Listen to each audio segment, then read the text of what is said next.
ikuti program Camera, catatan Menko Airlangga. Soal afirmasi itu kan memang ada beberapa cara ya secara literatur, misalnya apakah dari kuota awalnya atau udah ada reserve gitu.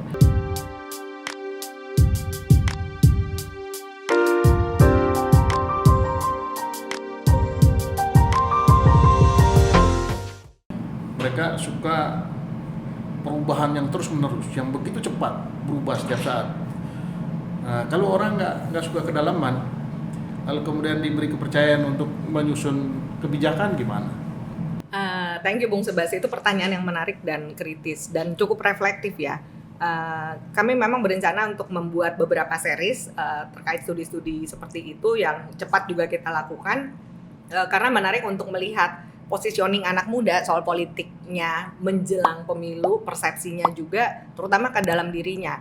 Kalau bicara kapasitas, sebenarnya kalau di studi kami itu, di angket itu pertanyaannya lebih ke misalnya gini, kalau ada kandidat yang perempuan siapa? Kan nama-nama yang sering muncul ya, kalau yang di sini sih hasilnya mereka mengatakan lebih prefer antara Bu Susi, Najwa misalnya, Bu Khofifah gitu. Tapi catatan yang penting adalah bahkan ketika mereka merujuk ke nama-nama itu, mereka selalu mengatakan pentingnya orang-orang yang punya kapasitas dan berpengalaman. Jadi artinya lagi-lagi mereka tidak semata-mata hanya figur, tapi figur yang seperti apa.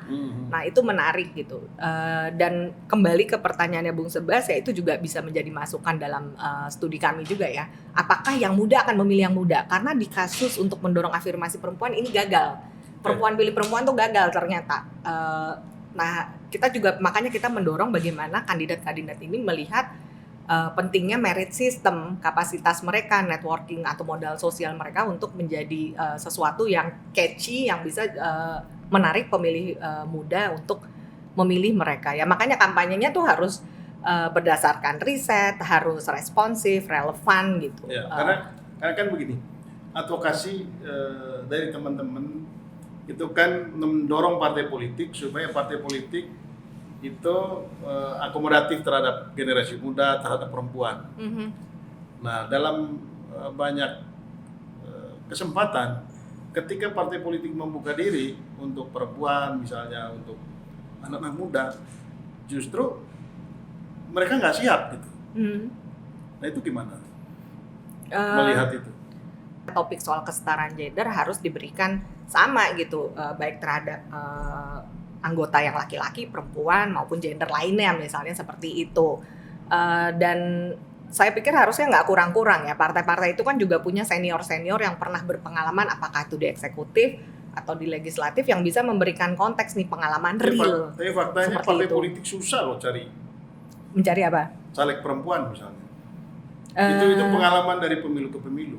Betul, dan itu juga jadi catatan kami gitu. Dan teman-teman di koalisi kan juga mencatat gitu bahwa perempuan pilih perempuan itu tidak berhasil. Dan masih lagi-lagi karena kan dibatalkan ya, jadi harus suara terbanyak, banyak sekali dilakukan. Dan memang dari kami juga melihat soal afirmasi itu kan memang ada beberapa cara ya secara literatur, misalnya apakah dari kuota awalnya atau udah ada reserve gitu. Tapi tetap dasarnya adalah merit system. Kalau dibilang kok susah banget, ya udah, kita udah tahu aturannya menentukan seperti itu, siapkan aja. Jadi nggak nunggu 1 tahun jelang pemilu ya, jangan. Justru itu adalah kerja-kerja kolosal yang continue, yang perlu dilakukan bersama-sama. Karena saya pikir bukan nggak ada sih perempuan, ini saya ada perempuan. Iya, Tapi ada perlu kolaborasi lah ya, exactly, antara partai politik dengan organisasi yang ada di luar atau kelompok civil society atau orang perorangan yang tertarik di dunia politik. Iya, dan tidak bisa dipaksakan ya. Ada juga orang pengen berkiprah nggak melulu di partai politik. Tapi kalau butuh listnya, kalau partai politik mengerjakan PR-nya dan berkolaborasi, ada kok setahu saya masyarakat sipil memang punya data gitu loh, di perempuan-perempuan yang oke. Tapi jangan lupa, nih partai politik kita kan banyak, ya kan? Ya. Sebetulnya kan pilihannya juga banyak. Seharusnya. Pilihannya juga banyak. Oke. Nah ini kan 2024 kita mau pilpres, ya. Tadi sudah ada riset sederhana soal persepsi dan pilihan anak-anak muda. Nah untuk 2024 itu sosok pemimpin atau calon presiden seperti apa sih yang diharapkan oleh anak muda? Masih berputar di pengalaman 2019 ya. Ini lagi karena sekarang gini, kita kan belum tahu kandidatnya siapa nih. Karena tadi kalau kita merujuk ke yang tadi, pilihan mereka dipengaruhi oleh figur. Nah sekarang kan masih muter nih surveinya, orangnya dia lagi, dan tapi kan belum ditetapkan. Ya. Tapi kalau kita lihat dari respon mereka ya melihatnya masih untuk isu-isu yang real ya, artinya program dan kayak tadi Bung Sebas bilang kan generasi milenial dan yang sekarang ini mereka generasi tanpa batas ya, melihat ya termasuk orientasi seksual juga mereka lebih terbuka, perbedaan mereka lebih terbuka gitu. Apakah ini sesuatu yang bisa di-capture oleh para kandidat yang ada? Nah ini juga penting mendorong kampanye-kampanye kreatif dan inovatif untuk ya termasuk lewat sosial media ya.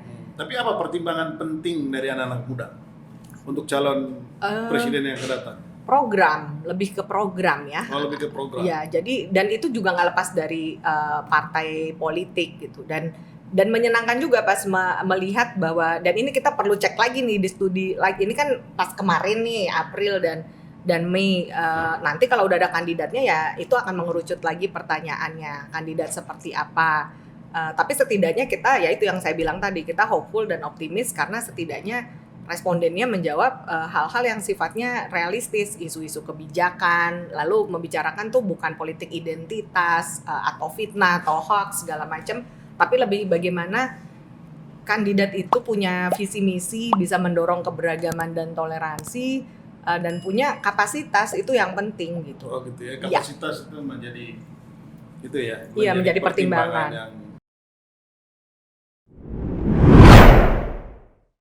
Jadi jangan lagi kebijakannya udah jadi baru di demo. Ya meskipun sebenarnya itu demokrasi ya, tapi kalau terus-terusan seperti itu kan berarti kita tahu ada yang salah nih dalam proses kebijakannya. Ikuti program Camera, catatan Menko Airlangga.